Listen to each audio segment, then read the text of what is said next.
His Excellency Dr. Lazarus Chakwera presided over the State of the Nation address for the youth in the Northern region on Tuesday, 4th March 2025. The engagement was held at the Grand Palace Hotel in Mzuzu. We now rebroadcast the Sona for the Youth proceedings.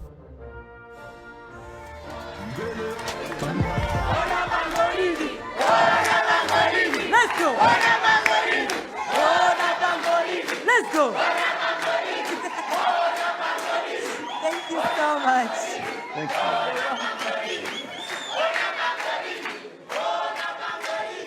Wow. Thank you. Wow. Amata. Wow. Great to see you. Now congratulations, man. Moto Mzuzu moto! Yaita upogerani kumsumba Mzuzu, Dr. Lazi ava banavinu, the youth of Mzuzu City, apa pali mayo apa, pali marasta, 1990 babies pamepo, geto mulipo!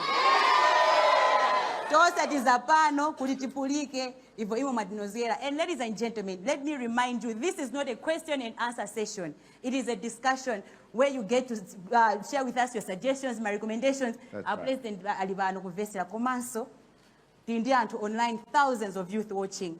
Ameniso akaindi to agubonya zili zitatu. Komano, apule, tisa na jebe. Ndilole ni gudi neo, ndikubase ni mpada, mudilankule. All right. Ziko mwambi. Wow. Amata. Yes. Nchwemi kutilero tasangana kuna kumzuzu the green city and masabata awide ajumpa kumana ndi Bilongwe, Blantyre, and now Hanyauno Mzuzu, Msumba wa Mzuzu. Yes. And so ninachigomezo kuti kumzuzu imwe muli ni maganizo abwinonso ofuna kuti dziko lathu lipite patsogolo. So tigawana zonse chifukwa boma ili charo ichi mbula imwe ndithu sitingapange progress.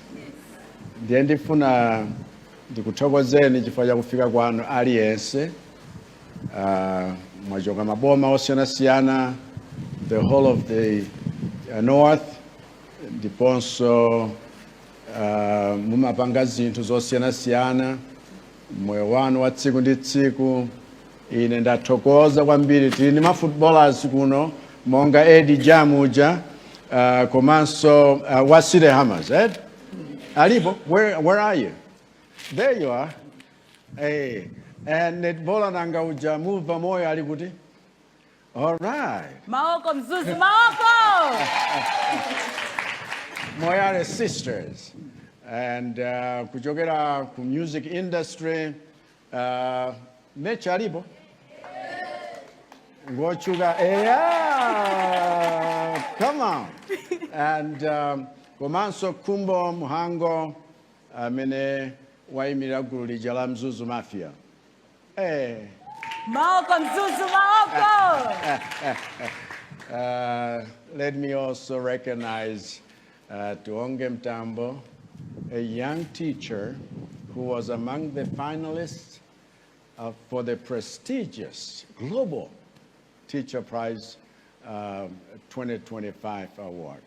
And even though she didn't bring that award home, you remain our hero because you've broken the barrier and for the youth of Malawi and the teachers of Malawi, and so you put us on the map. And congratulations. From this Green City, we appreciate everyone, all the people from different vantage points and different sectors that you are here. The region has great potential for national development. TNTJZ chifukwa maganizo athu onse tikawayika pamodzi ndiye kuti tikhala ndi common purpose yotukula dziko lathu without leaving anyone behind. And maganizo onse ochokera kwa inu ndi ofunikira. Ine mmakhulupirira kuti tonse anthu mdziko muno tili nazo nzeru zokwanira monga uja amangoyimba posachedwa apa nsanalowe muno, nzeru yokwanira ndipo tikhoza kulankhulana mwachindunji, kulankhulana momasuka, kulankhulana zakumtima kuti aliyense athe kumva kuti kunonso walandiridwa. Momwe mwati? Yes. So mudaona last week nali ku Blantyre, and zathu ku Blantyre nalankhula momasuka kuchokera pasi pa mtima wawo tereku monga mtsogoleri amene ndayika maziko a democracy oti anthu azilankhula zakukhosi kwawo momasuka popanda kuti kukhala sedition law ina iliyonseyo wina sakuchitani chipongwe. Muli ndi ufulu olankhula zanu mmene mungalankhulire, mmene mukuonera dziko luyendera, komanso mmene tingachitire kuti zinthu zimene zili zolakwika tikonse. Right? Such honest discussion over the past 2 editions have helped us shape policy direction on several multi-sectoral areas that will include you. And some of these things were highlighted in the national budget that was presented just a few days ago, last week. And so, tiona ngati zonsezi zithandizira kuti achinyamata mupeze mwayi ophunzira, mwayi wa ntchito, mwayi opanga chuma, nokhatu mukudziwa kuti mbuyomu zonsezi kudalibe. Ndiye timakambirana malo ngati wano zofunika zoti achinyamata atsate. Tikuchitireni chiyani anyamata, tikuchitireni support mwa mtundu wanji, cholinga nchonjezera pa zambiri zomwe tachita kale, osati kungokamba chabe koma kuti tikupatseni chiyembekezo kuti from what zachitika kalezi zikhoza kuchitikanso zina patsogolopo. Chifukwa tonse tikufunira dziko lathu zabwino. Sabata yathayi Sona for the Youth tili ku Blantyre, katswiri woyimba nyimbo Patience Namadinga ananifunsa funso la nzeru kwa basi, chifukwa amafunsa kuti kodi munthu amene achinyamata ayenera kuyembekeza oti achinyamata ayikepo chiyembekezo chawo. Ndi anati kodi ndinuyo kapena tiyembekezere wina? Ndiye pondifunsapo koma Patience anandiwuzanso kuti funsolo ndisayankhe ndi mawu koma ndizingoloza zomwe ndachitira achinyamatawo. Ndiye lero pogwirizana ndi maganizo amenewo ndifuna ndiyankhe funso limeneli nkukulozerani zimene ndachita kale kuti mukhale mchiyembekezo kuti zimene zatsalazo tipanganso. Maoko mzuzu. Ndikulozerani masukulu atsopano oposa 200, ndikulozerani business atsopano zoposa 75,000, ndikulozerani mabuilding atsopano ku Must, ku Mubas, ku Luana, ku Mzuni, ku Kuhes. Ndikulozerani ma student loan ndi ma student upkeep allowance amene takweza kuchokera pa 350 kufika pa 560,000. Ndikulozerani ma graduate internship program amene nali pa 80,000 tafikitsa now pa 150,000. Ndikulozerani ntchito 1.9 million zomwe tayika m'ma sectors osiyanasiyana.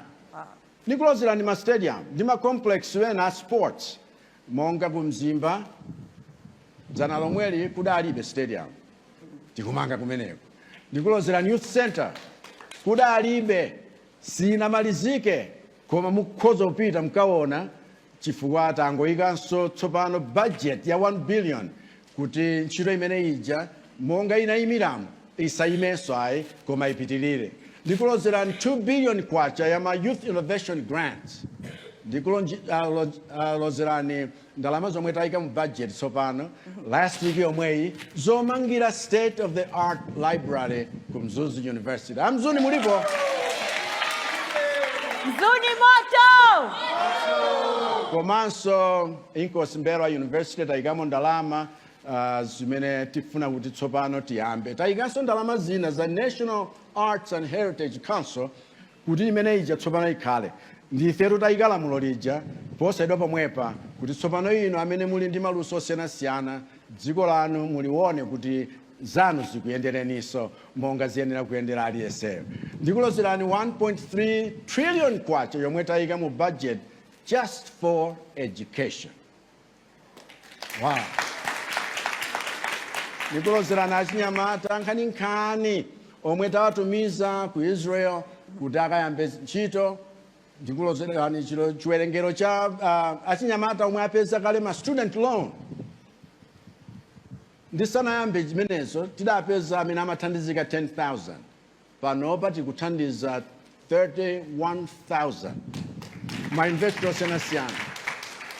Ndikulozeraninso kuti system ya kota ija yoyika kuti muzionetsetsa kuti wakuti sapita wakuti atani tidathetsa kumene ndiye kuno kumpoto idali stole nthawi zonse kuti kota system ikutipweteka tinathetsa zimene sindzalolanso kuti ibwererenso. Komanso ndikulozerani ma ITC center oposa 75 omwe ali mkati momangidwa ma CDS osiyanasiyana ndi ma tablet amene tikupereka kugawa ma primary school. Ndikulozerani ufulu omwe muli nawo. Ufulu wakuti mukhoza kucheza napule. Mzuzu moto, Mzuzu! Ipatse moto, abule, ipatse moto! Chifukwa kucheza macheza ngati amene wawa. Popanda wina wotako pchezeni, popanda wina wotako gogodeni panjapa. Simene zenera kukhali. Ndiye mutha kuona kuti boma lathu kapena boma langali layika njira zambiri kuti moyo wanu achinyamata ukhale ndi mwayi wochuluka popeza maphunziro abwino, ntchito zabwino, ma business komanso kupanga chuma cha ife ine ake a Malawi. Chifukwa yake kubwera kwanu lero koma ngati pali wina woyamika ndathokoza ndiye. Nkadakhala kuti chipewa chisinda mpatse mwanayo nkadakuvulirani nonse. Ndiye tiye ticheze limodzi popeza achinyamata muli mkati koma timati mtika.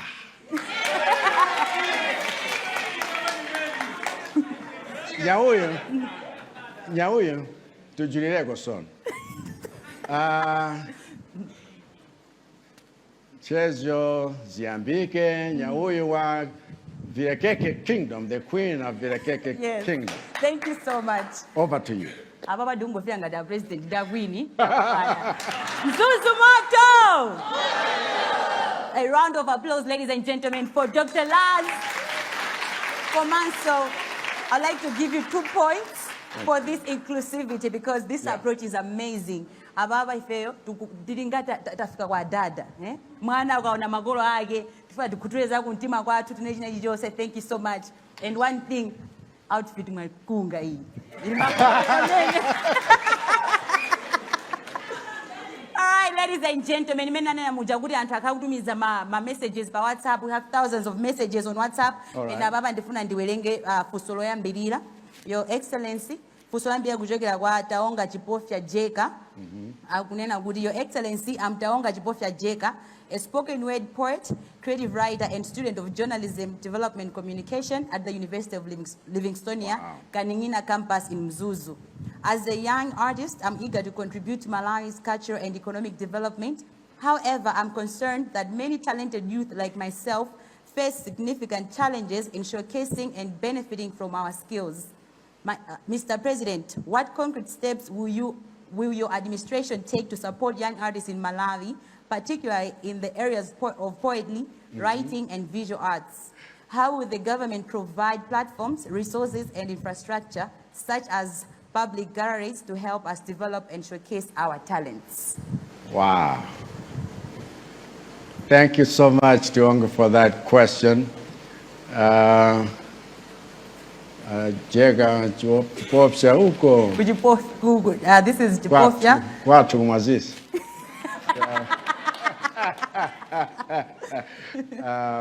Thank you. Like I made that statement when I opened this special interactive show, we have in our administration made decisions, delivered decisions to build capacity for artists like yourself, and through the National Arts and Heritage Council, we will provide many opportunities through which you will be able to learn a decent or earn a decent living. Some of the things that we have thought was just a wastage of time, some of us who have artists in our homes realize the importance of making sure that you make it. So again, NAHIC will, among other things, give you funding, develop infrastructure to help you display or express that talent, providing trainings to enhance your knowledge. My administration has already gazetted a law that gives 1% of construction budgets for public and hospitality construction projects to purchase the artworks by Malawian visual artists. So we want everyone's talent displayed everywhere. The welfare of artists is a personal issue to me, as I have raised artists in my home, like I said, and sustained this relationship with renowned artists across this country, across Africa and the world over decades. And one notable case of those friendships is that which I had with late Mteweti Wambali Mkandawili. And all these efforts to transform the arts industry will translate into jobs, more jobs for young people whose talent hasn't been remunerated properly before this. Entertainment industry should be the biggest paying industry that we have, and you are the ones to make that happen. So, Taonga, you and other thousands, if not millions of artists, you are sorted out. All it takes is for you to grab these opportunities now, and so I'll be happy to work with people like yourself in order for us to make sure that we advance. Sindi wadziwa mwina ena nuso mulindi ma idea abwino bwino oti mukhoza kutiuza kuti titsatire chiyani kwenikweni tuchita implement tsopanoli lamulo tidakhazikitsali ndi kuti council imeneyi ikakhala functional zinthu ziyende mtundu wonse. Ladies and gentlemen, mongo kumbusana in the discussion. Ndiye akangaso fuso mukakoti muli ma recommendations kama suggestions anu mukhoza kuweza mkono mwamba ndizibwesa mic kuti iso inuwe mupange ndithu munene chimene muona ngati tingapange. Youth, mwakonzeka?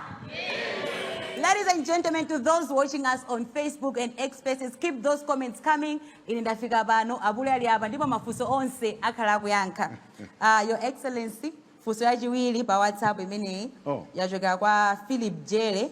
Akunena kuti Vision 2020 inalephereka kukwaniritsidwa. Kodi inu mwapanga motani kuti Vision 2063 isazalepherekenso kukwaniritsidwa? Philip Jere from Zuzu. Wow. Mmene tinkakhazikitsa masomphenya 2063. Nthawi imene ijanso kudali COVID, ndiye tidangochita virtual. Komabe tidanena kuti ifeyo tikhale anthu amene masomphenya akuti achitike, tikhale ndi gawo lathu ndipo tikhale ndi kudzipereka kuti tikhoza kufera zimenezi kuti zichitike. chifukwa kungokhala ndi masomphenya nkukhala nawo pa pepala kapena kukhala nawo pa kompyuta masiku ano koma nkumangoona kuti mavirus agwire ntchito yake, vumbi ligwire ntchito yake, zinthu zija zisagwire ntchito, sizoonadi ayi. Chitsanzo chabwino ndi vision ya 2020 ija tinayamba limodzi ndi mayiko wenanso kutengera kwa ife zimene adachita kwawo ife kuno osachita mpaka nakumanena kuti ife tidatenga izi ku Malawi. Vuto lalikulu limakhala chidwi cha atsogoleri amene alipo nthawi imeneyo.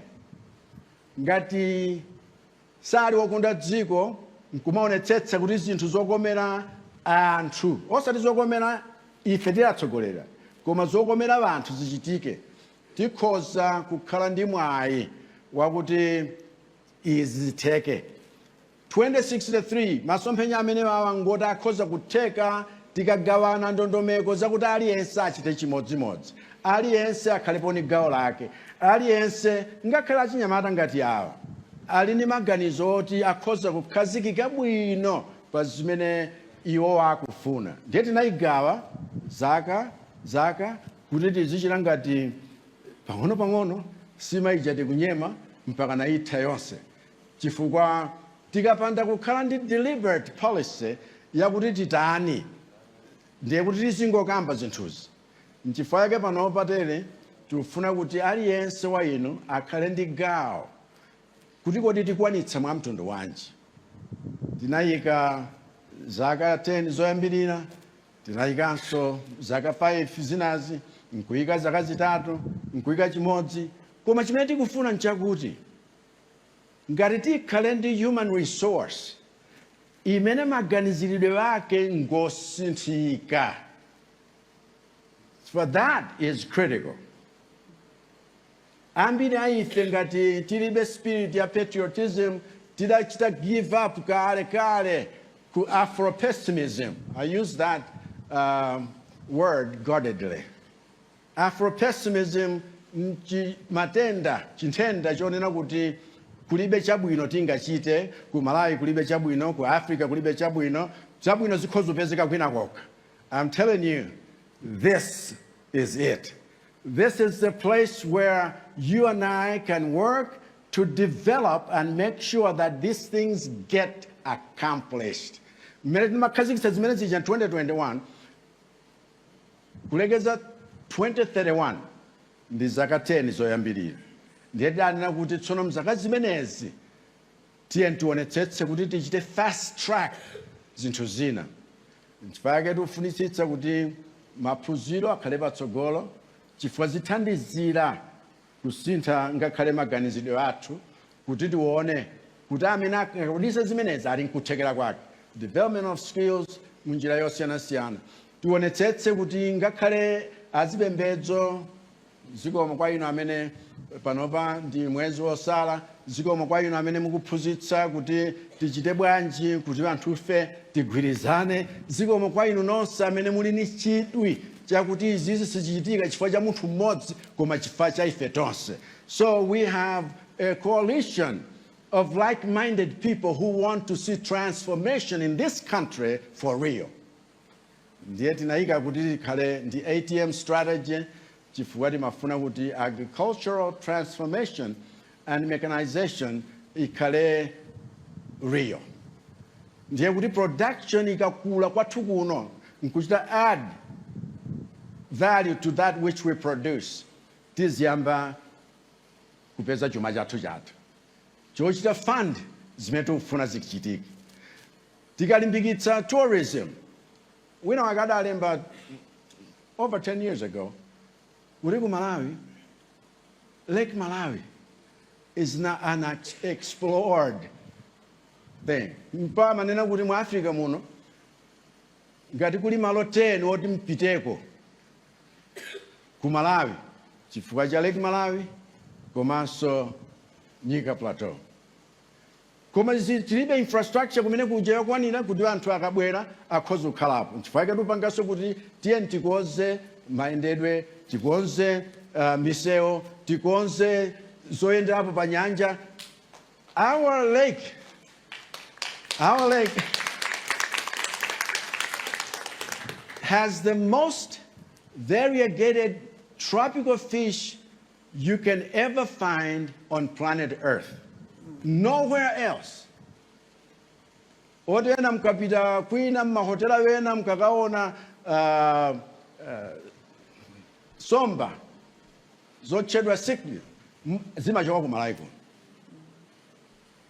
Ndiye ife tinyadire tikhoza kukhala so nizina koma just recently chifukwa sikalekale mwina zinayamba about 10-15 years ago kuti tiyambe kupeza migodi yeniyeni kwathu.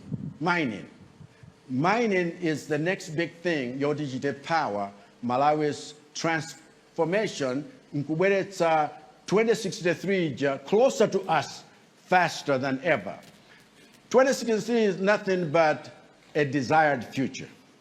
And we patterned it after Africa Agenda 2063, the Africa we want. And so we want zinungari zizi zitandizire. Chifake tukambakamba za mega farms, chifake tukambakamba zokopa alendo, kumaso tukambakamba za migodi izi. Ndiye kuti tikhale ndi rutile. The kind of rutile we have, they tell us, is 97% pure titanium. Aliyense azibwera kuno tsopano akafuna zida zawo zipangidwe, akafuna zinthu za masiku ano. This we would say green economy that we are pursuing, it's possible chifukwa cha zinthuzi. Ndiye kuchokera ku uranium all the way to niobium in Kasungu, all the way to rutile, all the way to precious stones in Kangankude, all the way in Pelana, rare earth stones to Palombe. All this country is indeed rich. Tikamayimba nyimbo ija ya mtondo watu tidziwoli mpatali. Now we are just discovering it. Can we do it together? Kutili tukuke mwa msanga.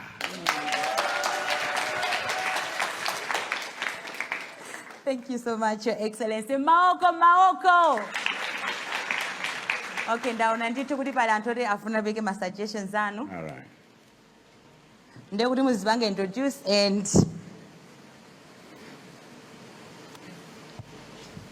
Good afternoon, Mr. President, or should I say Apule?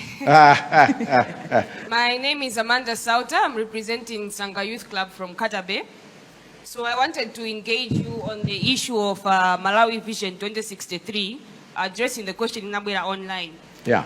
So on that issue, I wanted to bring about something to you as the president, in your capacity as the president. So in the recent budget, Menia Turuka in Katabe, we got 11.5 million as a district. But out of that amount, only 8 million was set aside for youth. So my question on this, towards you as a president, and I'll get to how it's connected to the policy, is can you not engage the National Local Government Finance Committee, Kudi, when these budgets are made, the ceiling that is there on the youth budget, where they've put our ceiling, they should at least increase it, at least to a minimum of 40 or 50 million per year. Couldn't cheat us and they don't know my policy. Malawi Vision ujasa kunziwa mangomva. Kuta fotokoze sa kunziwa. Funika kuyendera kuroa mamizi kwa fotokoza. So on this, I would like to go into Malawi Vision 2063, Enabler 1. Yeah, so on Enabler 1, it says mindset change, which is what you have mentioned. The more people know about the policy, the more we can work together with one mindset. And when mindset changes, behavior changes. Yes. So again on this, there's the Malawi Youth Policy, number 10, priority 10, and priority 3, which is guiding.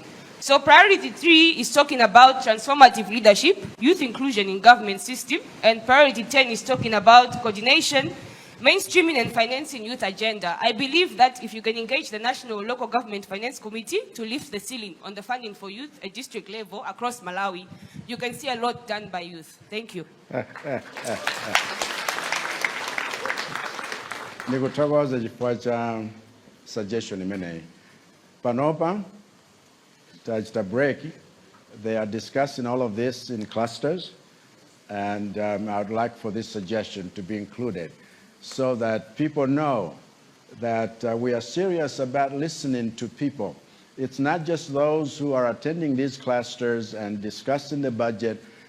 We need to actually make sure that the various sources of funding are used for the benefit of the youth and the women. We need to mainstream these because these are the majority in the country. Thank you for that suggestion. All right, Ndori ngobanga so pick mods ikena kadibitize ni mafuso aja. Thank you so much. My name is Matthew Bota. I'm a youth leader and a podcaster. Mr. President, while we have plans as a country, bureaucracy is one of the enemies of progress in public institutions as well as parastatals, just to include them. And young people here have the ability to create digital systems that can eliminate the middleman who delays these processes.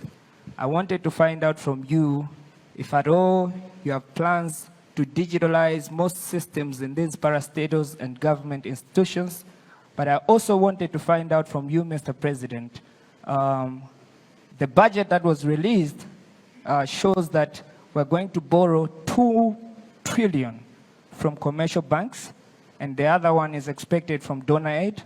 But as a country, we have 16 trillion as debt. I wanted to find out, because these young people here and those watching us are the ones who are going to be there in the near future to give back those loans. So what are we doing to eliminate our dependability on debt? Thank you so much. Wow. Thank you so much for that question. It's extremely important. When you are doing your budgets, you need to realize where are we going to get the money to fund all of these programs, because sometimes all we do is suggest programs and more programs and more programs, and when your ability to produce the money is this little, but your appetite to consume is this big, it becomes an anomaly. And that is something that we need to seriously look into. When you borrow to produce, to add value to what you produce, to establish factories and manufacturing plants, that is the kind of investment that you should be involved in. Not borrowing to consume and blow it up, because then you have nothing left at the end of the day. And so I would appreciate a comment if you have any, but this is extremely important. I'll tell you one thing. For example, we keep talking about agriculture, and then I discovered that all the banks put together, what they have invested in agriculture is 8%. And I'm saying that's not right. When you have banks declaring all of these huge profits at the end of the year, and then we are not investing in that which we believe we ought to be, something is not right. And so I went to a bank myself. I know there are other institutions that are helping finance certain of your businesses, including youth programs. But I went to a bank. I tried them out. I says, would you help me? And I think because I'm president, maybe they didn't want to say no. But when they said yes and trusted what I was showing them, I took them over to a piece of land. I says, I want to utilize what I can borrow from you in this. And I can tell you it is one of the mega farms, and this is the second time when we were able, even in times of drought last year, we were able to produce so many hundreds of tons of maize. And I was able within that year pay off my debt to a bank. And this year, they said, now we know you're talking serious. So they also invested, and I have planted over 400,000 hectares of maize, because I say we must be done with hunger in Malawi. And if everyone will do this, there are many funding institutions. So my plea is, let's not look at debt ngati ngongole yoti basi ni chimwala chati manga kukhosi tione kuti kodi debt yake ya mtundu wanji. Debt imene tikupereka lero, ngongole imene tikubweza lero, imene ndakhala ndikuyendayendanso kumana ndi maiko wena kuti tichite negotiate restructuring ya debt imeneyo, ndi debt imene tidayilandira ngati dziko, ndipo ndi debt yakuti ndalama yathu itachepa mphamvu. Iwo omwewo atatipangira kuti tichepetse mphamvu ndalama yathu.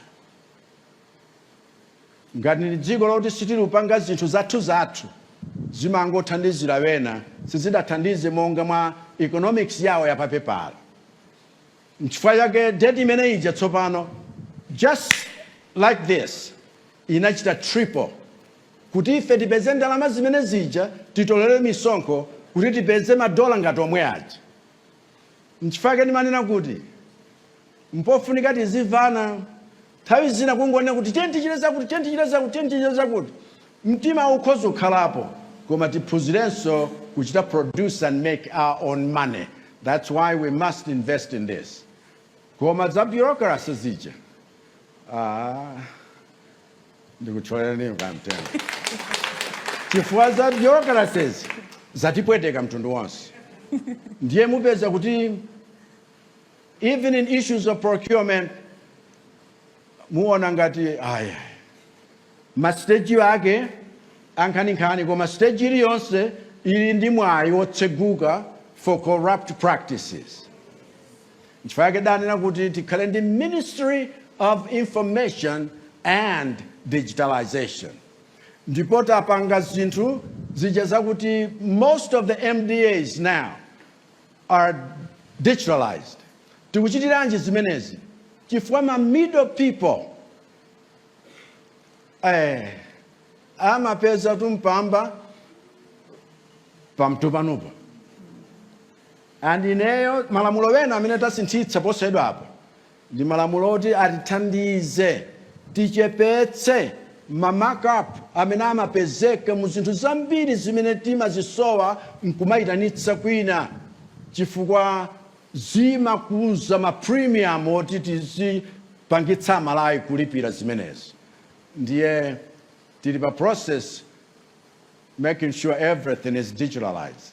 N'chifukwa chake tidalimbikira kuti ngakhale koyambirira kuja ma data costs atsike, tifuna tsitsilebe chifukwa ngakhale pali pano zikadapweteka ambiri. Tifuna kulikonseko kukhale ndi access to the digital world. N'chifukwa chake tikulimbikira zakuti magetsi apezeke paliponsepo. N'chifukwa chake tidachita move kuchokera pa 12% to 9%, kuti anthu akhale ndi access to electricity up to 25.9%. Tikufuna by 2030 ikhale 70% imeneyo. Cholinga nchakuti zinthu zonse ziyendere kolingana ndi makono. Koma mutithandize chifukwa dziko lisamakhalira kuti lingokhala ndi anthu olemera 10 uwerenga kumanja, ena wonse nkukhala wosauka.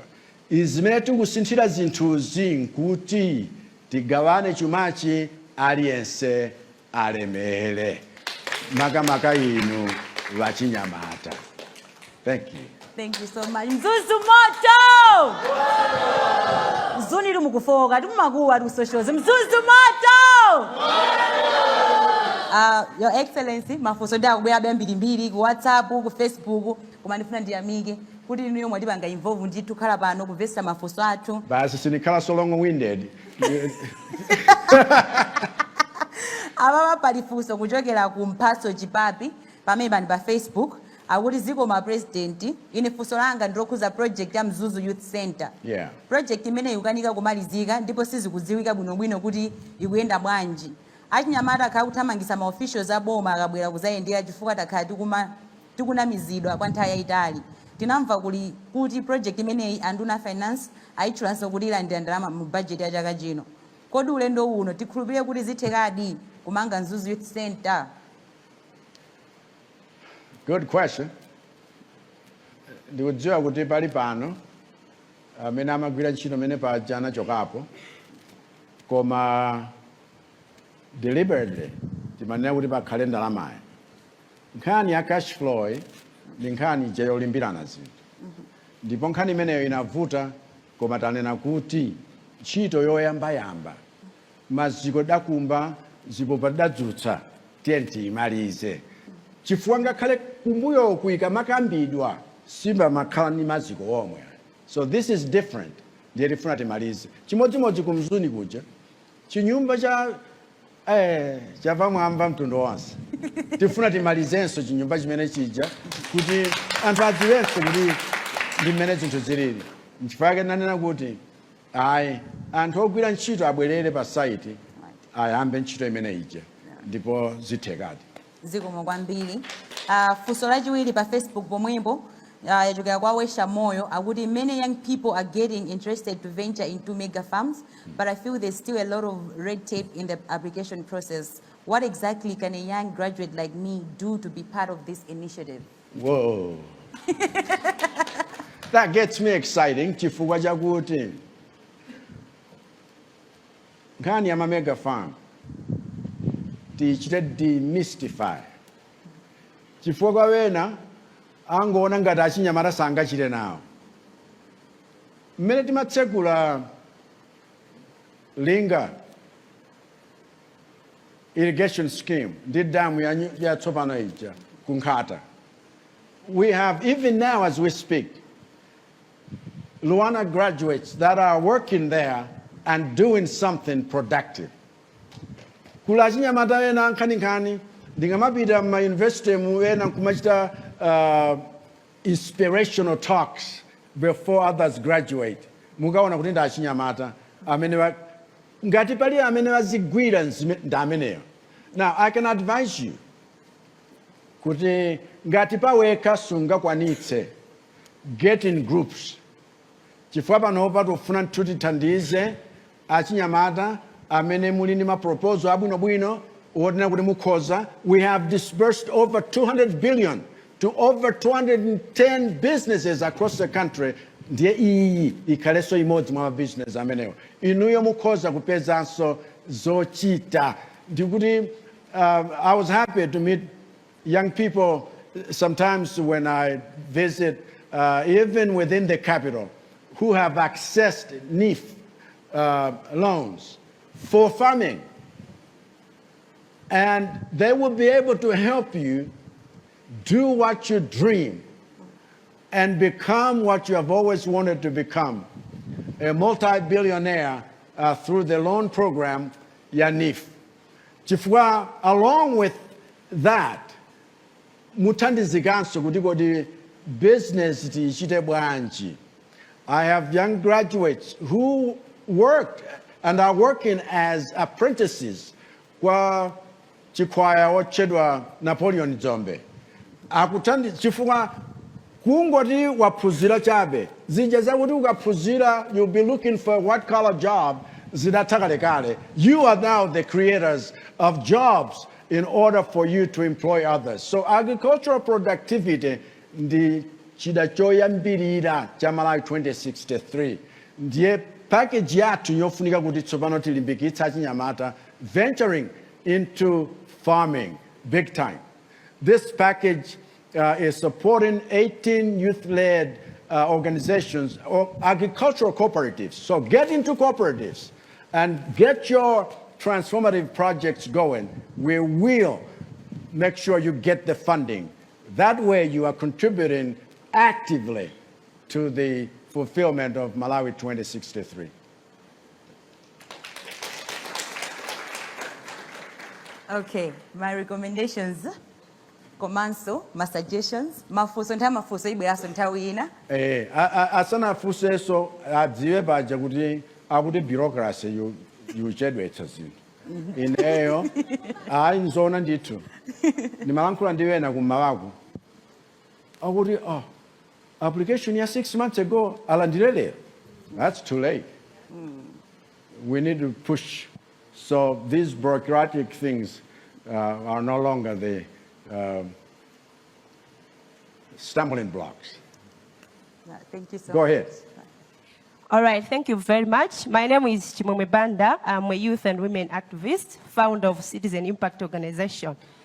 Your Excellency, I have 3 questions on education, menstrual health and hygiene, as well as inclusivity in all infrastructure in Malawi. So according to the Sona highlights, the construction of schools and teacher recruitment in rural areas, which is really good. I really appreciate the development. But however, concerns remains the same about the quality of these institutions.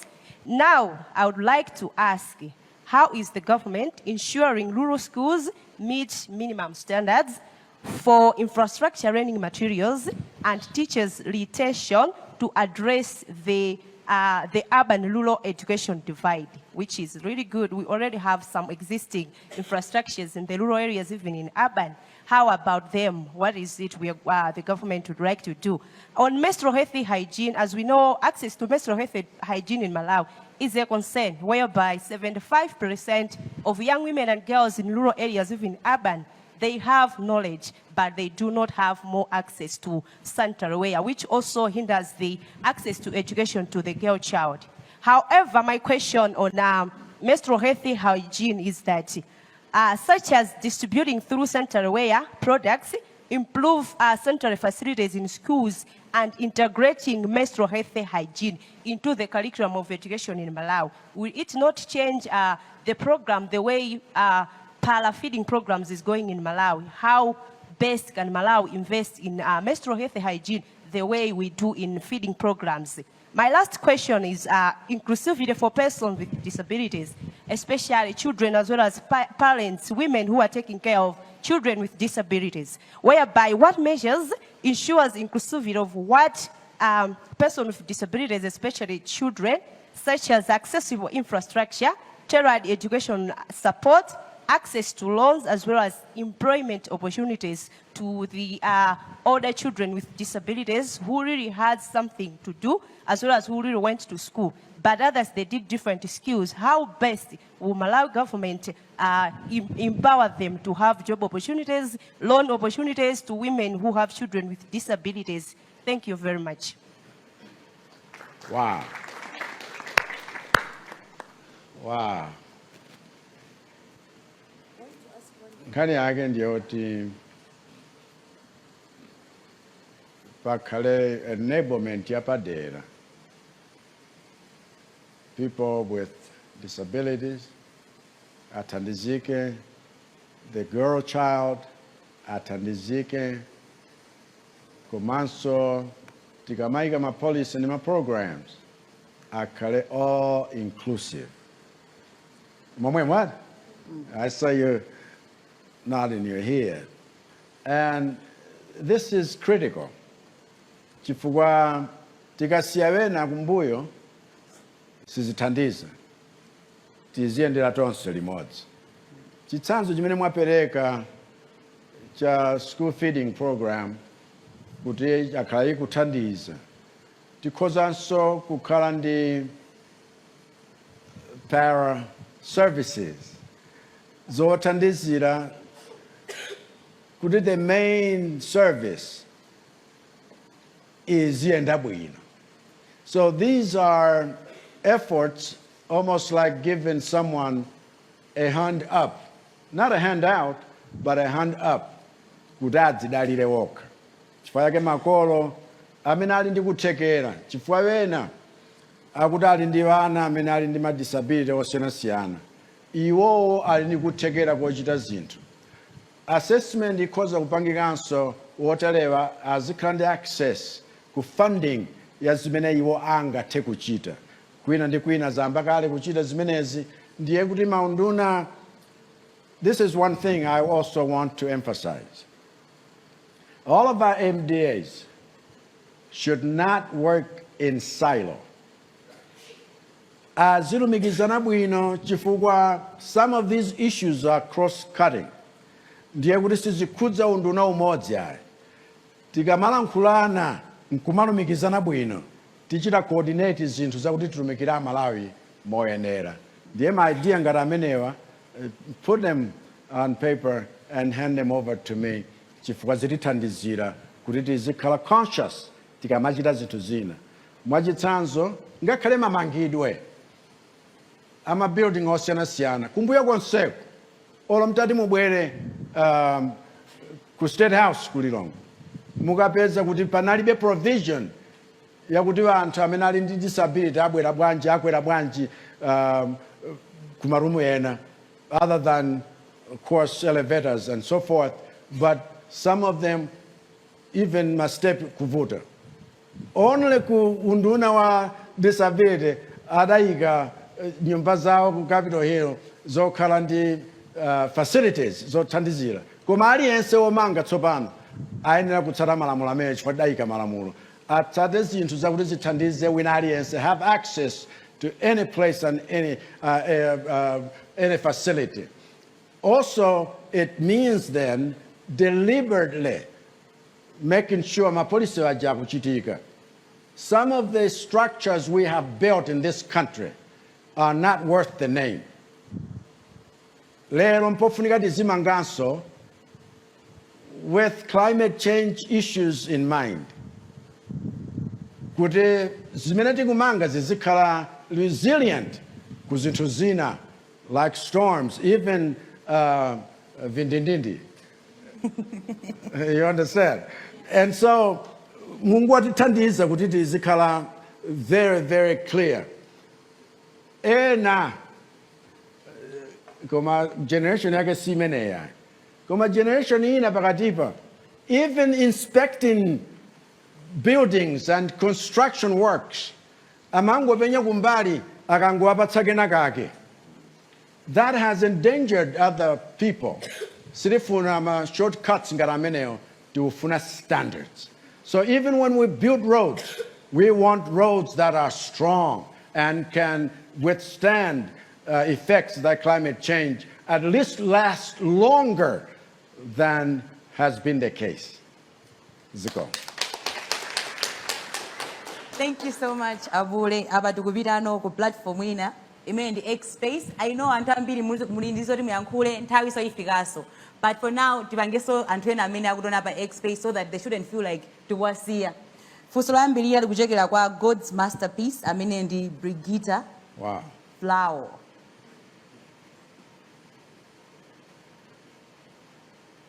Imene ikhala audio, Your Excellency. Okay. So amene ndi Brigita kuchokera pa X space.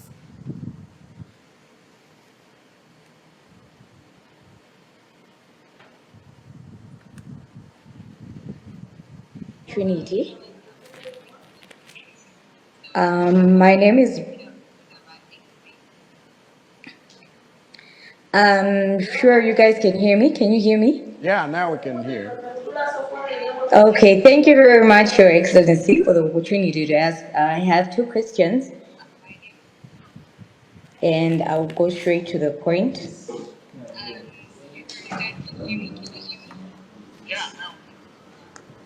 Okay, thank you very much, Your Excellency, for the opportunity to ask. I have two questions.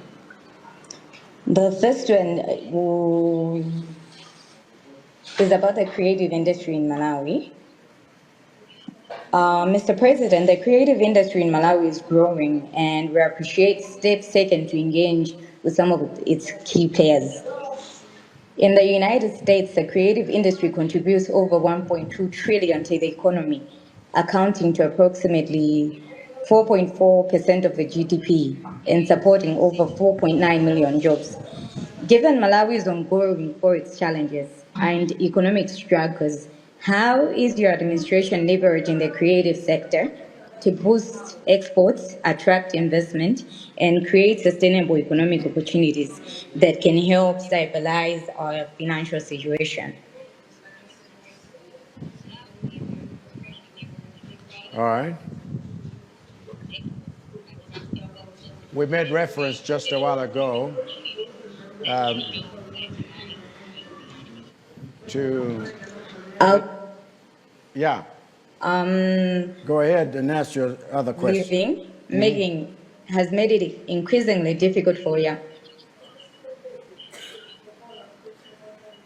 There was a break, so I just wanted to go ahead and ask the second question so that Yeah. you can answer the both of them one Right. after the other. People who are just starting out, especially graduates.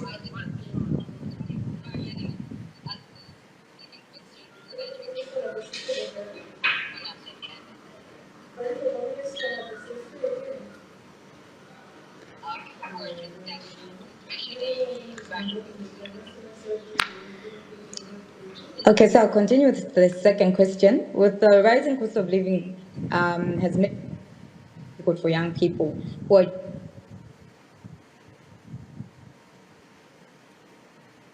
What concrete steps is your administration taking to provide relief and create real economic opportunities for us young people? Thank you very much for the opportunity. All right, thank you so much.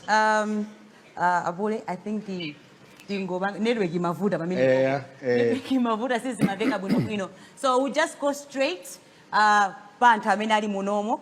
And let me remind you, agulu munomo mukubanga represent a lot of young people out there.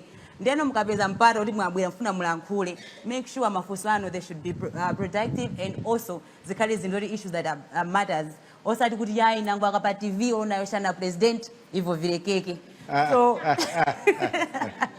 pano pani nthawi yokuti tipangiza mafunso ndine nanso chonde tipangiza kuti mafunso. Oh, okay, tiyambira apapo.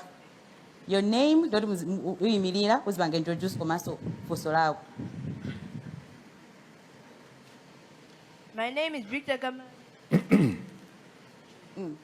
Go ahead. My name is Victor Kamanga. I am from Seteka Wedding Football Club. I have a question. Previous years we had Presidential Cup. What are the government's plans in reintroducing such an important tournament for the youth sports development?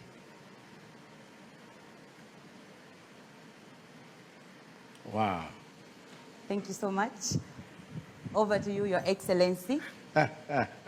Thank you, Victor. He is a member of a football club, and he wants to know, because we used to have presidential cups, and do we have any plans for the same? And the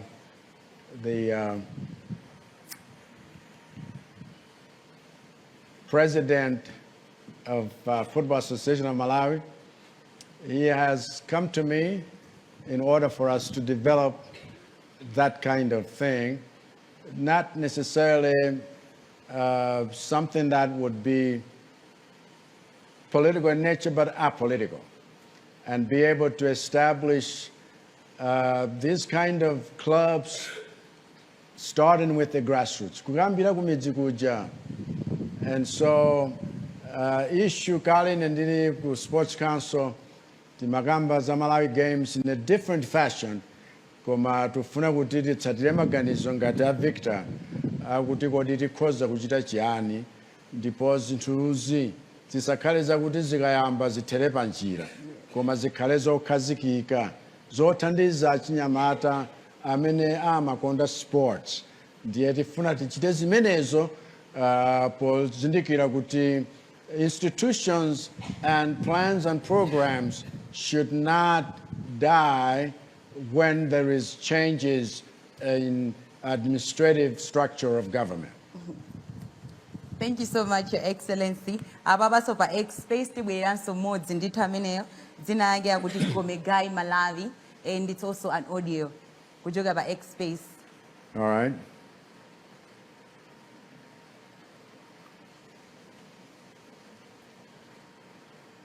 Morning, Monera. Baranda. Kwalimwe. All All right. right, let me get straight into it. My question is to do with government policy and sustainable development. Your Excellency, why does the government continue to fund AIP despite its inefficiencies? When I looked at the 2025-2026 allocation, most of the budget for this program is fertilizer payments and mostly maize seed. And there's a little mention of mechanization or machinery investments for agriculture. Would it not be better to reform this program to encourage more private sector involvement in agriculture? Thank you. Excellent. Naonga Jamin, actually, the plan is to phase out this program, and we are doing it deliberately in stages so that mechanization and commercialization of agriculture should be paramount. And how do we do that? No country, I made that statement in Parliament, can ever feed itself through subsistence farming. We've got to go to this next stage. Ndiye mugaona agricultural commercialization, Agricom, both 1 and 2. Ndizimene tikuchita fund kuti ziteke. Most of the cooperatives are doing that. Panopa tikulimbikitsa the private sector. For example, Pixus is a company that is doing wonderful in this country. Nima farms wao. Pixus tita pempa. Anachita develop now 4 different kinds of wheat seed zimene zikhoza kukhala grown anywhere in the country. Now we're looking for the private sector to get involved in this. I can tell you, when I launched a tractor loan program last year, it has been so successful that those who helped us, Philip Morris is coming back with more tractors this year so people can mechanize. Malomoyuza kasu, jembe. Ayambe kugwiritsa ntchito matractor ngati amenewa mwakathithi. Maprogramu ena amene alipo panopa ofuna kuti ulimi uchoke pa subsistence. Let me tell you this. Kwa ine, and this is what I'm working on, but I can share with you a little bit of what I'm working on. AIP and whatever other name it was called by in the past. Yeah, what's in the name? Shakespeare can question. Koma imakhala njira yakuti wena kolingana ndi ma issues alipo azipezerapo mpamba motani mpaka na munthu wakuti alibe mpolima pomwe amapatsidwa zimene zija ndi amaphetsa mmawa mwake chifukwa alibe mpolima pomwe. Izi zofuna kuti tikhale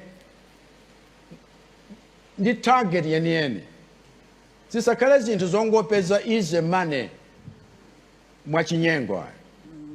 In fact, I'm deliberately moving away. Now you say, oh, but the numbers, the figures, look at the investment in the other areas. We wanted to phase out in order for us to be able to truly feed ourselves, because tilindi capacity imeneyo koma zikupvetsa chisoni kuti apart from zanyengo mwina kwakhala flooding, mwina kwakhala drought. Koma kupereka AIP so much money, mukachiteso subsidized consumption so much money. It does not make sense, and I agree with you. Mchifaya mpofunika deliberate steps kutiti kuanza zimenezi. I have said it publicly, and we will implement these steps to change that system. All right. Ndifuna so ndingoninaso alliance amene akuonera kuti tili ndi short code imene 2025 because matumiza ma messages anu kumene kwakhala kumafika. Even after this event, you can send those messages talimba kuti short code 2025 and muzifusa mafuso ena aliwose kama suggestions komanso ma recommendations. Tinaiside ukubiro.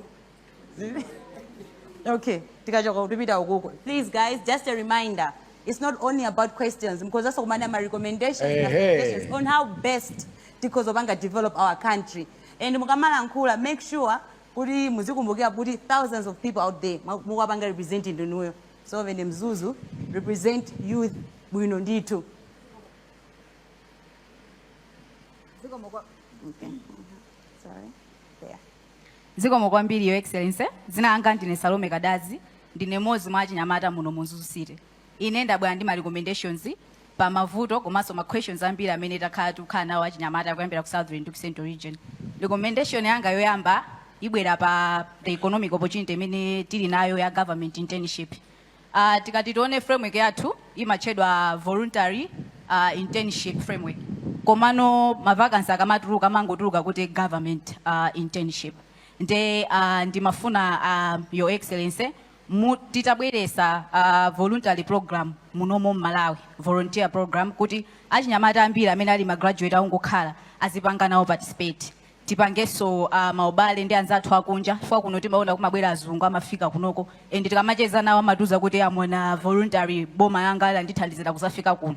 Achinyamata aso akuno azitha kupita nawo kunja pa nkhani ya voluntary program imene izithandizira. Ku nkhani ya education, recommendation yanga yoyamba ipite pa ma higher learning institution. Tiapange promote kwambiri kuti akhale ndi capacity imene ingathandizira achinyamata ambiri kuti azipanga study through online. Chifukwa achinyamata ambiri kushtipa, Kalonga, Kulumphi, ukafika 11 kuchikwawa tikusuzikika ma school fees. So sange pati ngasambiranga online vingapangisikako kuti vanandi vave nawo pa masambiro aya. Recommendation inyake ni la mwangu yapo kale tuoneseske waka kuti maskuli yose yatizengenge pa nyengo ya sono yawe kuti vanyithu au vana maulumali ya pambana vamanyenge nao kukhala nawo pa maskuli yetu.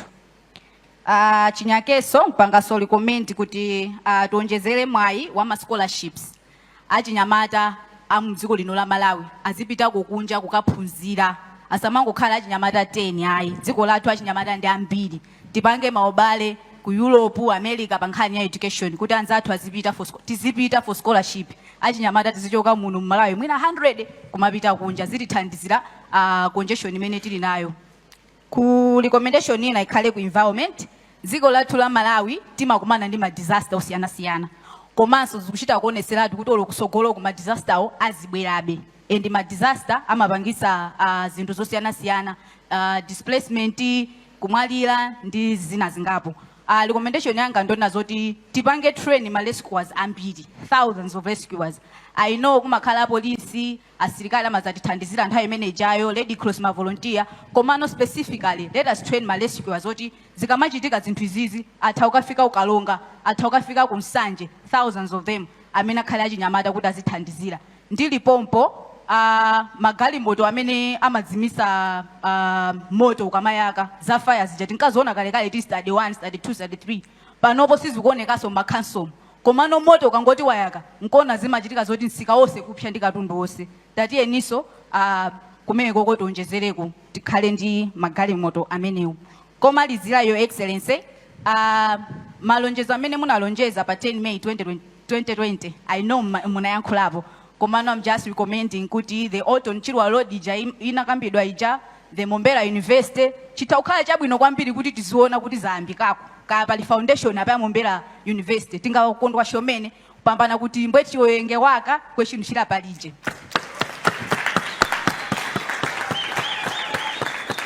recommendation ina yo excellency ndingokupemphani komaliza kuti Mzuzu Youth Center imene kukambidwa kwambiri chinthu chichi chinamba 2016 nthawi zambiri timakhala tikuyankhula nde ndipempho langa kuti yo excellency musanapite ku Lilongwe mufikeko ndipasedi pompa kuseri uko Ndimakudziwa. kuti mukaoneko just to appreciate so that next time mukamabwera tizakhaleso ndi mpata unazoti ndithu yafika pena pake. Funso langa lomaliza Sona mene mwabwerera kunoko mene mwapangira engage ndi achinyamata osiyana-siyana pakadusa zaka zitatu ziwiri kapena 4 ifeyo titati tikuyitaneni zakhaleso pasi mene tikukhalira pano tikuona ma project amene tikukamba panopo kuti zayenda mwakuti mudzabwera mudzatilola zikoma kwambiri. Ndathokoza ndingoyambira yomalizayo yankho lake ndi inde. Yaku Mzuzu Youth Center ndinapitako monse timakumba maziko aja ndinayenderako nso titafika stage ina ndili wokwezekaso kaona stage imene ilipo. Za Oton Chira Airport ndi University ya Mombera panopa people are actually bringing in zipangizo zoti tichiteni timangire. Ena amene alikowo ndi masubcontractor chabe akumanga mpanda kumombera panopo. Mukaonanso mtati mupite muona kuti ena akhala kugwirapo ntchito koma ndi osaoneka bwino. Parliament mpaka napepesanso kuti tinachedwa zimenezo. So I want to be truthful about certain things. Chifukwa choyembekezera kuti tisanamange airport chifukwa timanga through BOT, build, operate and transfer. Anthu apezeka kale tidasintha malamulo deliberately kuti tikhale ndi mwayi umeneyo.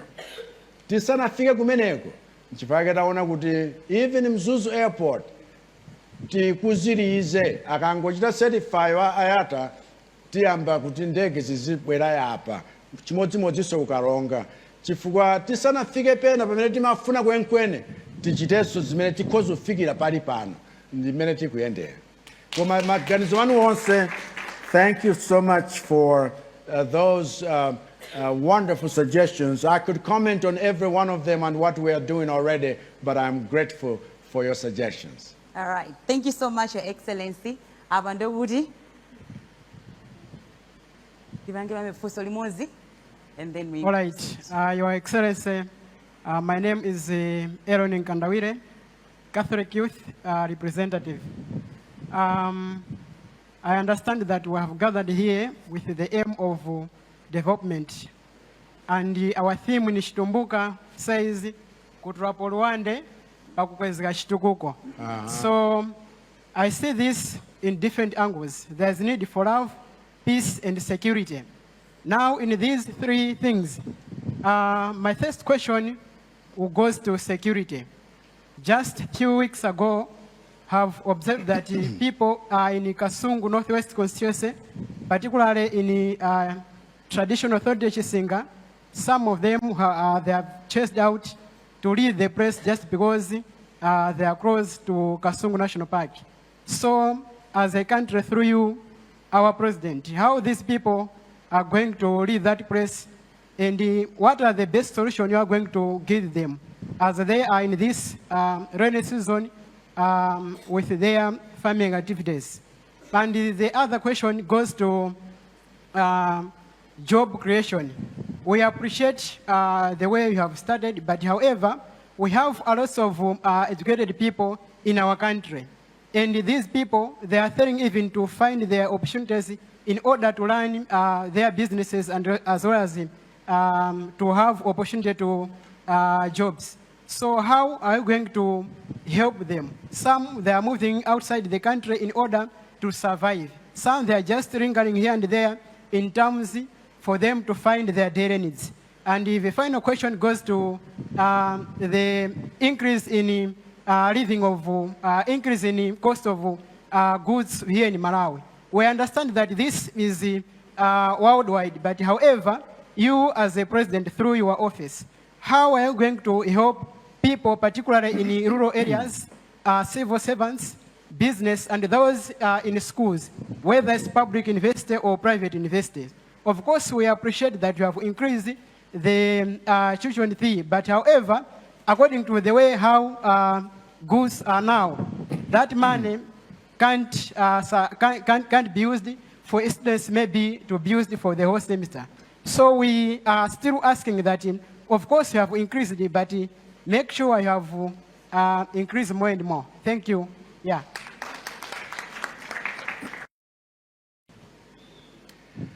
Well, Aaron Mkandawire, I think ukakambaza kufunika kwa peace and security. Sunga chite so wina kumpeza ochita nawe argue. Because peace the element yofunikira pa development iliyonse. Ndipo zina zimene tikuvutana nazo, not just in the country but in the region. Kanizake zokhudzana zimenezi. However, you have specifically mentioned nkhani ya ku Kasungu National Park. Chifukwa chakuti wena anachotsedwa kumene kuja ndinaenda kuposeda apa tamanga mpanda woti uteteze anthu ndi nyama. Chifukwa kumakhala ma incident ambiri akuti midzi ina imakhala overrun ndi nyama zimene timasunga ku park kumene kuja. Mpandawo taumanga daladala ni cholinga chakuti titeteze wanthu. Koma nkhani yakuti kodi wanthu amene wena amalima mkati mwa park akhale kuti ndi nkhani imene tikuvutana nayo pali pano kuti tikonze zimenezi. Chifukwa ngati malamulo wena tinaswa tokha mpofunika kuti tithandizane ndi abale wathu. Chilichonse chimene tichita implement chizikhala ndi human face, kuona kuti mbale wako mthandiza bwanji angakhale kuti pedali pena zina ndi zina zolakwika. So we are following up on that. Komanso mwanena kuti there are lots of educated people in Malawi. Some are actually trekking outside the country to look for greener pastures. Kodi muchita bwanji ndi job creation ndi zina zoterezi. Nkhani tikukamba pano zakuti tilimbikitse production and manufacturing ndi kuti tichite create jobs. And tichite create jobs za chinyamata ndi ena. Even you getting involved in mega farms, it's to create more jobs. If you can fulfill your dream, that is that. However, we are also exporting labor because the whole world as a global village is also looking for expertise and skills in different levels wherever people can go. And therefore, we don't close our borders to say, let nobody go out, let no young person go out. No, we actually want to create more avenues for labor export. And so we are already talking with countries that are willing to employ young people. We will not stand in your way, in the way of your dream. And so please just be assured, is it kuchita zina deliberately kuti achinyamata asite kuvutika chifukwa choti wasowa chochita. Cost of living ndi nkhani imene yasautsa aliyense. There is an aspect of speculative economics imene yakhala ikutivuta. Fact ndi yakuti we are not producing our own money. And fact imeneyo, even nkhani ya chakudya chomwechi, chifukwa cha declaration ya disaster in 23 districts last year, where food production was greatly reduced. That meant food inflation, which is the biggest portion of inflation, was the difficult issue to control. Ndiye zimenezo ife timavomereza, koma pakatipa pakhala ka aspect kena ka speculation kakuti chinthu chikhoza kumangosintha every day. Wina chifukwa chodziwa ni social media kungolemba tere kuti lero kwacha ili pakuti pakuti. So no analysis, nothing. Koma zimene zija zimapangitsa kuti aliyense ataye mtima, aliyense aone kuti basi zinthu sizili bwino. So I spoke up in Parliament, and the moment I did, zonse zinayamba kutsikanso. Si bwino, just because we want to make a certain point, kuti anthu avutikire kamba kazimenezo. This government is doing all it can, and I can assure you, even with the harvest that's coming, chifukwa pano naona kuti chakudya chavutabe ngakhale ku midzi. China chimene tagula ku Tanzania chikubwerachi nchoti chiwonjezekere pa zimene takhati kuchita. Most of the districts anayamba kulandira chimanga chaulere mu October. Kuno anayamba mochedwa kwambiri. Chimodzimodzi pakati anayamba mochedwa kwambiri. Koma tifuna kuti chimene chilipo chipang'ono kumunda chisaonongekere kumunda, tisadye chisanache. Tiperekebe thandizo la chakudya all the way mpaka na mali chate. Zimenezo zilithandiza. Koma ndi zimene tachita ndi ulimi wa mthirira ndi zimene tachita ndi mvula ikatha bwino. Chifukwa mvula kwina ndi kwina inavuta, koma madera ambiri agwa bwino. Zimene zichitike tsopano, muona kuti even cost of living ija itsika drastically. Chifukwa chakuti vuto lalikulu limakhala nambala 1 ndi chakudya. Mu budget iyi, itanena kuti certain elements pasakhale msonkho wina uliwonse, komanso tionetsetse kuti pali kulondola kwenikweni kuti zinthu zimenezo zisakwere unnecessarily. Ndimauza wena wake kuti chifukwa cha market economy yakuti aliyense amasuka kuchita business imene angachitire. Nthawi zina people have used loopholes in the law to really oppress their own fellow Malawians. Zimenezi sizabwino. Ku India mwachitsanzo ali ndi lamulo limene limalola aliyense amene akuchita business kupeza profit pa business yake. Chifukwa business ngati simpeza profit siyenda, ndiye kuti sizigwira, chifukwa kati mati gain. Koma profit margin isamakhala 2,000%. That's unreal. Chifukwa mwapweteka wena. Kwathu kuno tili ndi malamulo wa fair trading and competition, koma wanthu anafika pena poti sakuchita respect malamulo. Ndanena kuti with that rule of law, anthu amangokhala bwekabweka. Aliyense amangochita zimene akukhumba. Tisatero kuti aliyense apeze lamulo lake lomayendera. Chifukwa zikatero zingopweteka your fellow neighbor. Chifukwa yake tufuna kuti zinthuzi zikonzeke ndipo zayamba kale kukonzeka. Within 1 week after I made certain pronouncements, there's already been positive change. Msusu moto! Zikumveka eti? Zikumveka? Ababa ndetifa pange zoti ngopanga pick kusolomaliza. But wait, ndifunaso ndineneso panopa kuti amene muli mafuso maona president abandi tablet pali code imene tikunena kuti 2025. It's a short code. Pala matumba panthe ibafikenge hapo. So whatever thing that you're going to say, akaso amebaja kumaona every day, anytime. And do not forget to follow him on Facebook by X Space akalaso kumayanka pamene popo. Koma baba tikutenga fusulo maliza malingana ndi nthawi.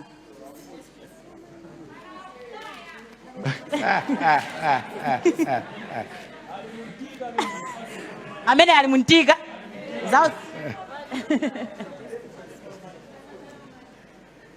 Okay. Mese kanyinji nafuma kwa agenda. Okay. Nakondwa chomeni kuti Your Excellency, you've talked about agriculture kweni soma loans au mayoya up. Your Excellency, kuno kwitu malo tilinayo ya Nanti, including vimadimba mwini mumu. Kweni tikusowekera kapitolo. That's to be honest. Few months ago, about the implement national youth policy. vision yetu ya Malawi 2063 kuti izakwanisike. Tikaoya kuti malomwa kuti tiyembeni ntchito tipaseni mwavi wakuti tilimenge. Mukulima mula tilemba nenge tekateka ntchito. And kula ku BICC we had 4 ministers including wa agriculture. Wakapeleka billions ya mwaikako kwa agriculture. Kweni sotika Sona access ya kuti wakubweleka sanga ndrama na wakasongu kweni kula. Wakati lutani kumamizi kwinu ndrama mwamishtashi access mwamba nayo. Kweni na mtiri kuwelera kufuma chaka chamana season E hapa soti yambenge madimba fikaleni season kutakumaliro. Ise Malulo youth, we don't have access to loans, Your Excellency. That's to be honest. Banyitu awo wana mwali wa kutolako maloni ni awo wakuti wali kupusha kale va. Isa ndindafikia kwa yai. Wali kupusha kale zao zinayela kale. Ali ndi maliki. They are getting loans. Kwa makululo tili maklabu office yatu ya kwa duwa yote napanga register, but we are not getting the loans. Muti tandiza bwanji. Ababa bwela ngati kwa kholo lathu. Kuja kunali kwa ministers as uncle lathu siti na tandiza. Now, mwana akabwela kwa bambo yake. Even Bible limanena kuti bambo yako sanga kufunga pemphe blade iwo nkumaku basa mwala. Muti basako chani Malulo youth. Tareya.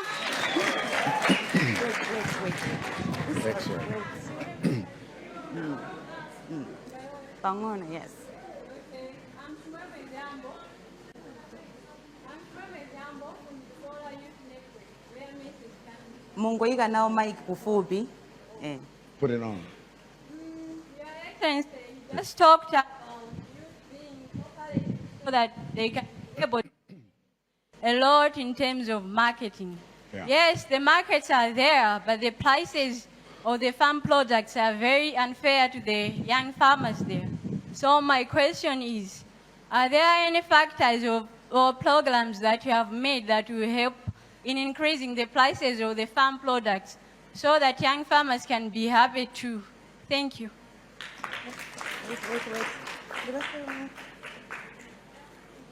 All right.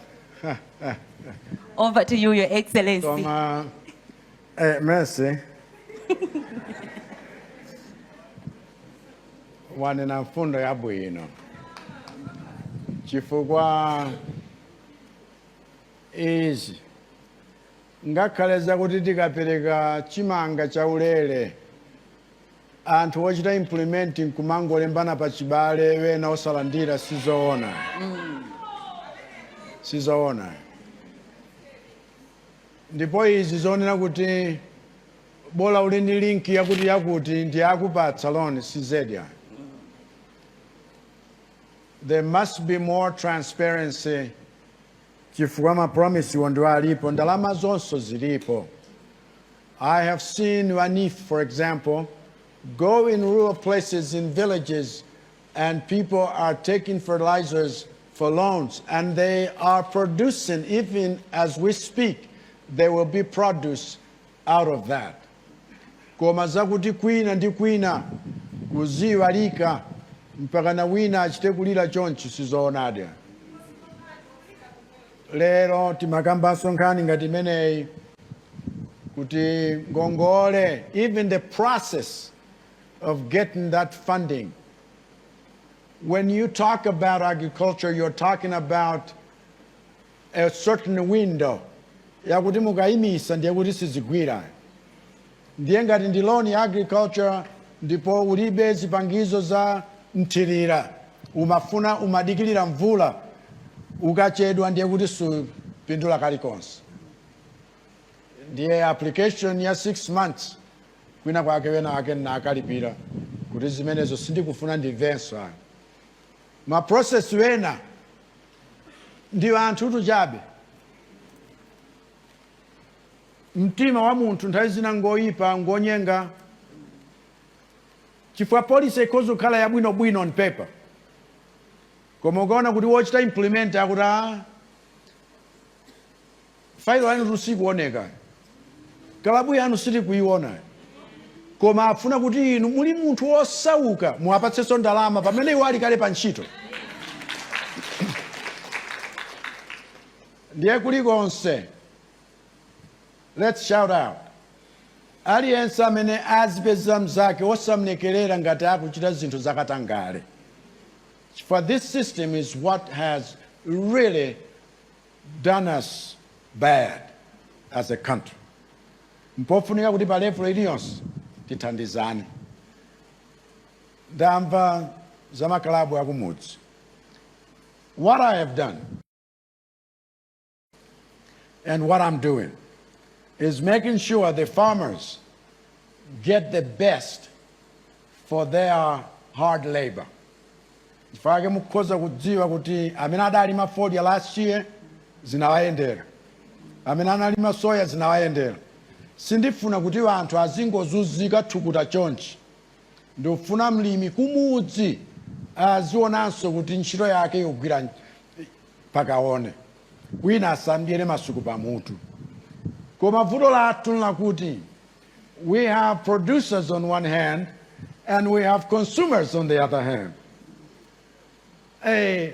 Nali kunkhata 3rd March, dzuloli ndi abusa analalika, I can tell you. Akuti wenani mmapeza mayi wina wake anakalima kudimba kuvutika zedi. Iniyo mulini ndalama koma mfuna munenelere tomato wake pamsika pamsewoso, koma mukapita ku shopu simunenelera, mumakangolipira zimene mwadinditsa. Tisabwerekane rokharoka, tiye tipatsane kolingana ndi mpaka nene kalekale ndachuka kuti yakwera akamagula zinthu amangopereka sanenelera. Chifukwa ndimafuna kuti anthu akumudzi azithandizika, pazikhala balance yabwino, kulemekeza amene akutipatsa chakudya osati kuwanyoza. Ndiye kuti atipatsanso chambiri. Chifukwa tifuna tilimbikitse production yo ndi quality of that which we produce. Lamulo tinayikaso lija la warehousing. Post-harvest losses zimachuluka kwathu kuno kwambiri. Mpofunika tilimbikitse zimenezo. Farma kumudzi, klabu yanu ithandizike, inunso mupeze bwino.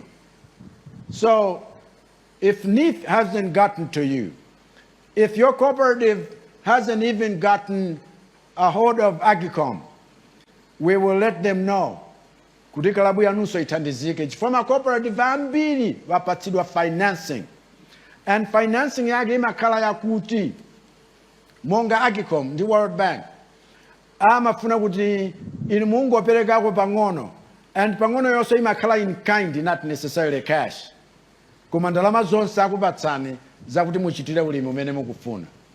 Let's encourage one another. Tisamabisa information.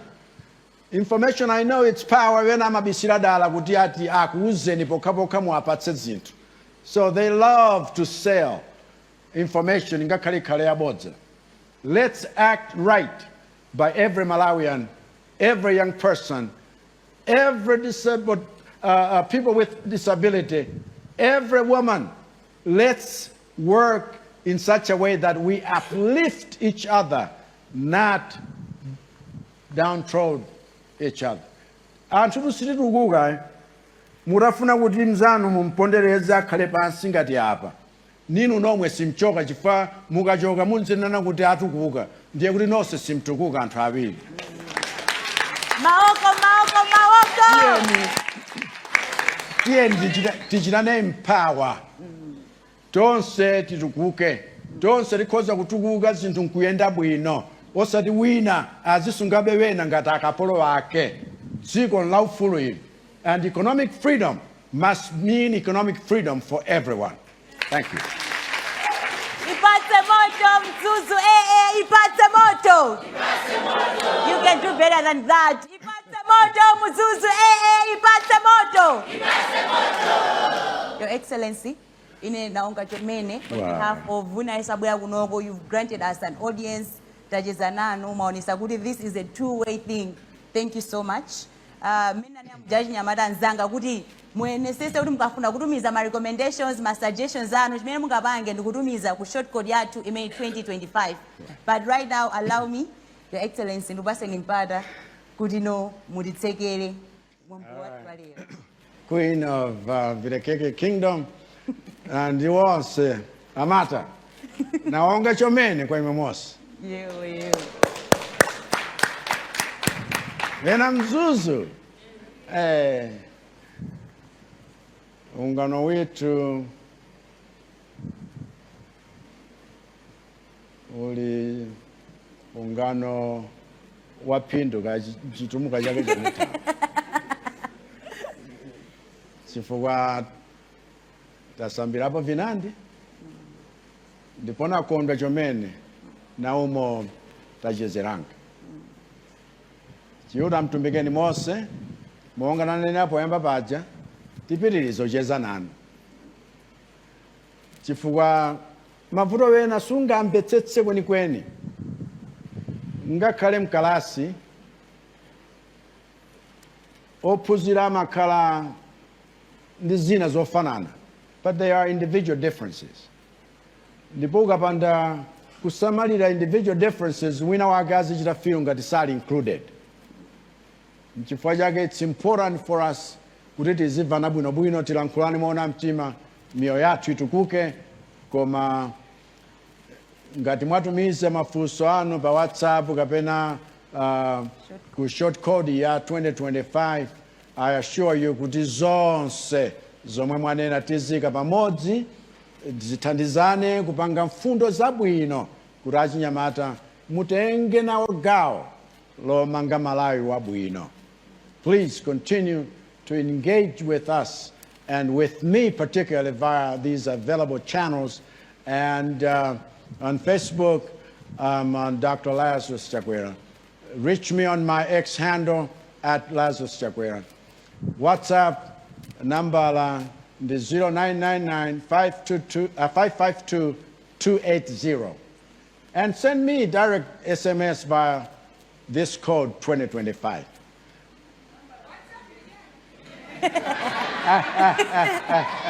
Munene bangono bangono. Ninene bangono bangono. Tilembe bwino bwino. All right. WhatsApp the 0999-552-280. Mabrika? Mwalemba? All right. Mwende makuwa chomene. Chiuta mtumbikeni mos. Kweni Your Excellency. Ndikuzozota anthu ambiri andizotafuse zambiri. Mitima mwamba. I saw that. Komano chimene chingangoti mwina mtima tuzizire. Mwina wakachituzi. Selfie tikangona kuti tangu vana dina dada ndipo ndichoncho eti. Ka selfie kokha basi kuti ngona kuti yayi dinali ndithu with the father of the nation. All right. Please, Your Excellency. Ndachira kuphunziranso rizimini.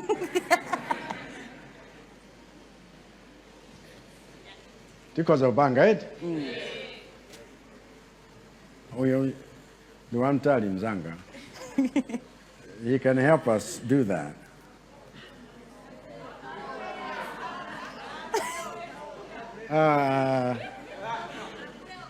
And Your Excellency, he's from Zuni. I'm a limited member of Kulira. I mean, he's also a comedian. Ka president kaja nkamene. Moga jambula kumwapa sasa kuti apireso mbali na msada ndaulo kuso abwiraso. Bakwiza. Ugoso wafikenge. Koso kwafikenge dandaula yaye.